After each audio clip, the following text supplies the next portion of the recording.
Групата Рено на својата пресконференција, на која го објави лансирањето на новата компанија Ампере, задолжена за развој на идните електрични возила, го откри новиот Твинго, кој во ретро издание верно на оригиналот ќе се врати на пазарот во 2026 година.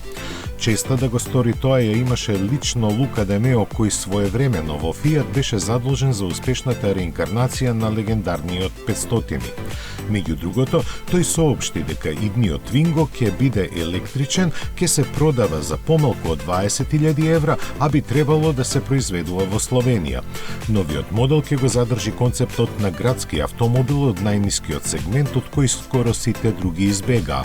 Со изглед кој буди носталгични емоции, нема сомнеш дека повторно ќе ги освои срцата на многумина, а од Рено ветуваат и дека ќе има автономија од 400 км.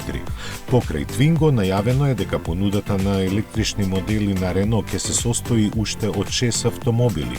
Меган и Тек кој е лансиран лани, Сеник и Тек и Рено 5 кои ги очекуваме на почетокот на 2024-та. Рено 4 една година после тоа и уште два други модела планирани за во иднина.